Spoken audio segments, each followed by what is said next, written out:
N Vasu ഇന്ന് മുഖ്യമന്ത്രിയുടെ വിശ്വസ്തനാണ്. ഈ സ്വർണ്ണക്കാട്ടുകൊള്ളയുടെ എല്ലാ രീതിയിലും കാര്യങ്ങൾ അറിഞ്ഞ ആളാണ്. അയാളെ ഏറെ വൈകിയാണെങ്കിലും കൃത്യമായി തന്നെ ടീം ജനം അത് എടുത്തെടുത്ത് ചോദിച്ചുകൊണ്ടേയിരുന്നു.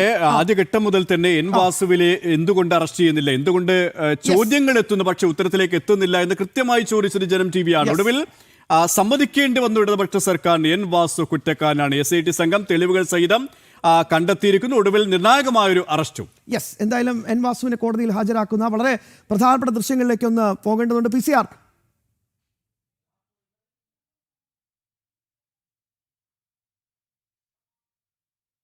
ഗോകുൽ കൂടി ചേരുന്നുണ്ടെന്നാണ് മനസ്സിലാക്കുന്നത്. ഗോകുലിലേക്ക് പെട്ടെന്ന് തിരിച്ചെത്താം. എൻ വാസുവിനെ ഒടുവിൽ SIT കസ്റ്റഡിയിൽ എടുത്തിരിക്കുകയാണ്.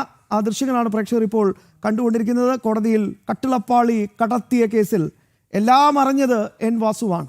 എല്ലാത്തിനും പിന്നിൽ നിന്നതും എൻ വാസുവാണ്. ഇത് നിരന്തരം ബഹുമാനപ്പെട്ട ഹൈക്കോടതിയും വിജിലൻസും ഒക്കെ ചൂണ്ടിക്കാണിച്ചപ്പോൾ ടീം ജനവും ഈ സംഘടിത കൊള്ളയ്ക്ക് കൃത്യമായി തന്നെ പിന്നായി മാറിയത് എൻ വാസുവാണെന്ന്. പക്ഷേ എൻ വാസുവിനെ സംരക്ഷിക്കുന്ന എല്ലാ നിലപാട് തന്നെയാണ് ഇടതുപക്ഷ സർക്കാർ സ്വീകരിച്ചത്. കാരണം ഇടതുപക്ഷ സഹയാത്രികനാണ്, മുഖ്യമന്ത്രി പിണറായി വിജയന്റെ വിശ്വസ്തരിൽ ഒരാളാണ് എൻ വാസു. അതുകൊണ്ട് തന്നെ അദ്ദേഹത്തെ സംരക്ഷിക്കാൻ അവസാന ഘട്ടം വരെ ശ്രമിച്ചു. പക്ഷേ മുരാരി ബാബുവിന്റെ അടക്കം മൊഴികൾ എതിരായി, തെളിവുകൾ എതിരായി ഒടുവിൽ SITക്ക് ഗൂഗിൾ എൻ വാസുവിനെ കോടതിയിലേക്ക് ഹാജരാക്കുന്നു. അതിന്റെ തത്സമയ ദൃശ്യങ്ങളാണ് നമ്മൾ പ്രേക്ഷകർക്ക് നൽകിക്കൊണ്ടിരിക്കുന്നത്. മറ്റു വിശദാംശങ്ങൾ കൂടി. KP പത്തനംതിട്ട ജില്ലാ അഡീഷണൽ സെഷൻസ് കോടതിയിലാണ് ഇപ്പോൾ എൻ വാസുവിനെ ഹാജരാക്കിയിരിക്കുന്നത്.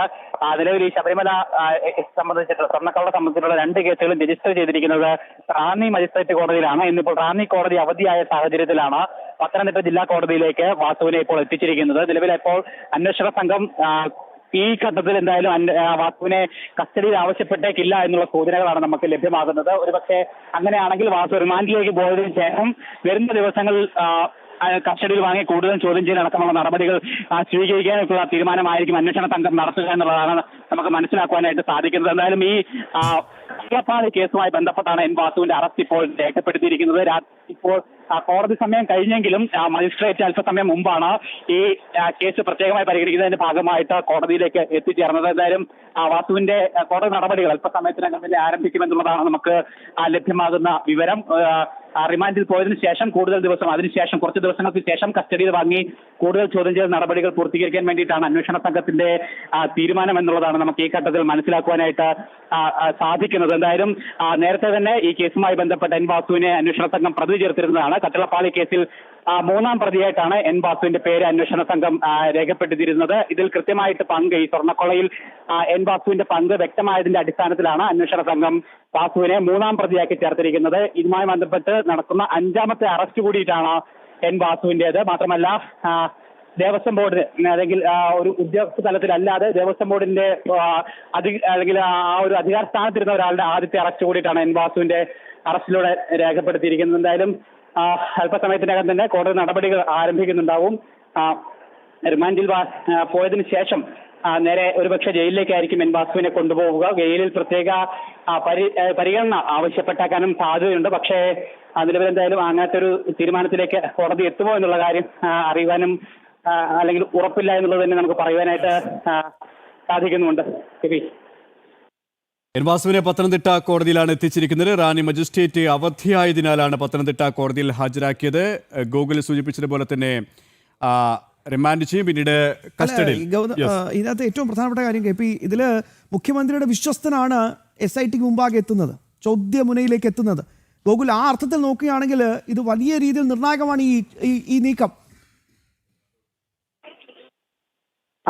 ശ്യാം, തീർച്ചയായിട്ടും അത് തന്നെയാണ് എൻ വാസുവിന്റെ അറസ്റ്റിനെ അല്ലെങ്കിൽ ഒരു പ്രത്യേകത എന്ന് പറയുന്നത്. കാരണം ഇടത് സർക്കാരിന്റെയും അതോടൊപ്പം തന്നെ പ്രത്യേകിച്ച് ഇപ്പോഴത്തെ മുഖ്യമന്ത്രി പിണറായി വിജയന്റെയും ഒക്കെ വലം കൈ എന്നൊക്കെ തന്നെ വിശേഷിപ്പിക്കാൻ സാധിക്കുന്ന രീതിയിലുള്ള ഒരു ഉദ്യോഗസ്ഥനായിരുന്നു എൻ വാസു എന്ന് പറയുന്നത്. മാത്രമല്ല ഈ ദേവസ്വം കമ്മീഷണറായിട്ടിരുന്ന സമയത്ത് എൻ വാസു നടത്തിയിട്ടുള്ള ഇത്തരത്തിലുള്ള വഴിവിട്ട ഇടപാടുകൾക്ക് അതിനുള്ള സർക്കാരിന്റെ ഒരു പ്രതിഫലനമായി തന്നെ അതിനുശേഷം ആ സർവീസിന് ശേഷം 7 മാസങ്ങൾക്കുള്ളിൽ എൻ വാസുവിനെ തിരുവിതാംകൂർ ദേവസ്വം ബോർഡ് പ്രസിഡന്റ് സ്ഥാനത്തേക്ക് കൂടി ഈ ഇടതുപക്ഷ സർക്കാർ പ്രത്യേകിച്ച് പിണറായി ചുമതലപ്പെടുത്തുകയും ഒക്കെ തന്നെ ചെയ്തിട്ടുണ്ട്. അങ്ങനെ ചെയ്തു നൽകിയിട്ടുള്ള വഴിവിട്ട ഇടപാടുകൾക്ക് ഒരു ഉപകാരസ്മരണ എന്നുള്ള രീതിയിൽ തന്നെ ആ അധികാരം വീണ്ടും പുതുക്കി നൽകുന്നു. ദേവസ്വം ബോർഡ് പ്രസിഡന്റ് എന്നുള്ള സ്ഥാനത്തേക്ക് അപൂർവ ഗോകുൽ അത് തന്നെയാണ് ഗോകുൽ പറഞ്ഞു വെച്ചതുപോലെ തന്നെ ഇടതുപക്ഷ സഹയാത്രികനാണ് മുഖ്യമന്ത്രി പിണറായി വിജയന്റെ ഏറ്റവും വിശ്വസ്തരിൽ ഒരാളാണ് വാസു.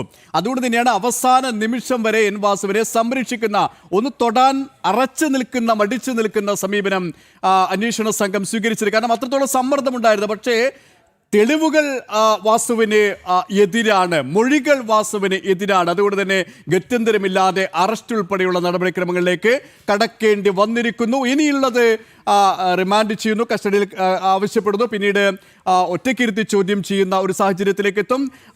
ഉണ്ണികൃഷ്ണൻ പോറ്റി, മുരാരി ബാബു, സുധീഷ് കുമാർ ഇവരുടെ കൂടെ ഇരുത്തി ചോദ്യം ചെയ്യുന്ന രീതിയിൽ അവലംബിക്കേണ്ടി വരും സ്വാഭാവികമായും അന്വേഷണ സംഘത്തിൽ. അപ്പോൾ കൂടുതൽ ചോദ്യങ്ങൾ, കൂടുതൽ ഉത്തരങ്ങൾ എൻ വാസുവിലേക്ക് എത്തും എന്ന കാര്യത്തിൽ സംശയമില്ല. അതുകൊണ്ട് തന്നെ സർക്കാർ കൂടുതൽ കുരുക്കിലേക്ക് പോകുന്ന ഒരു സാഹചര്യം കൂടി ഉണ്ട്.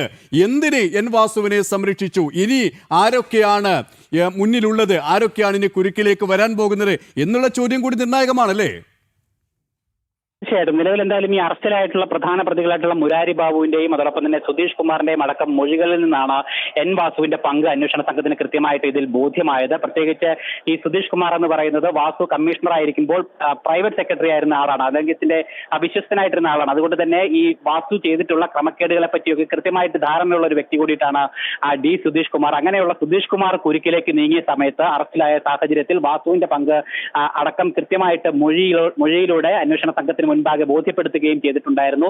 ഒപ്പം മുരാരി ബാബു അടക്കമുള്ള ആളുകളും, ഇതിൽ കേസിൽ പ്രതിയായിട്ടുള്ള മുരാരി ബാബു ആയാലും ഉണ്ണികൃഷ്ണൻ പോറ്റി ആയാലും അടക്കമുള്ള ആളുകൾ ഈ വാസുവിന്റെ കാലത്തെ ക്രമക്കേടുകളും അദ്ദേഹത്തിന്റെ പങ്കിനെ പറ്റിയും ഒക്കെ കൃത്യമായിട്ട് അന്വേഷണ സംഘത്തോട് ബോധ്യപ്പെടുത്തിയതിന്റെ അടിസ്ഥാനത്തിലാണ് വാസുവിനെ പ്രതി ചേർക്കുവാനായിട്ട് അന്വേഷണ സംഘം നിർബന്ധിതമായത് എന്നുള്ള കാര്യം വ്യക്തമാണ്. പക്ഷെ അതിനുശേഷം KP സൂചിപ്പിച്ചതുപോലെ തന്നെ ദിവസങ്ങളോളം വാസുവിനെ പരമാവധി സംരക്ഷിച്ചു നിർത്തുന്നതിന് വേണ്ടിയിട്ട് അന്വേഷണ സംഘം ശ്രമിച്ചിരുന്നു. അതൊരു പക്ഷേ ഈ പറയുന്നത് പോലെ സർക്കാരിന്റെ അടക്കം ശുപാർശയിന്മേലായിരിക്കാം വാസുവിനെ സംരക്ഷിക്കുക എന്നുള്ളൊരു നിലപാടിലേക്ക് അന്വേഷണ സംഘം എത്തിയത്. പക്ഷേ സമ്മർദ്ദങ്ങൾ പല വഴിയിലൂടെ കടുത്തതോടുകൂടി അറസ്റ്റ് അല്ലാതെ മറ്റ് നടപടികളിലേക്ക് പോകാൻ അല്ലെങ്കിൽ അറസ്റ്റിലേക്ക് തന്നെ പോകേണ്ട ഒരു സ്ഥിതിവിശേഷത്തിലേക്ക് എന്നുള്ളതാണ് നമുക്ക് മനസ്സിലാക്കാനായിട്ട്. യെസ്, ഏതായാലും ഗൂഗിൾ പറഞ്ഞതുപോലെ തന്നെ എൻ വാസുവിനെ പത്തനംതിട്ട കോടതിയിലാണ് എത്തിച്ചിരിക്കുന്നത്. സ്വർണ്ണ കവർച്ചയിലെ 3-ാം പ്രതിയാണ് എൻ വാസു.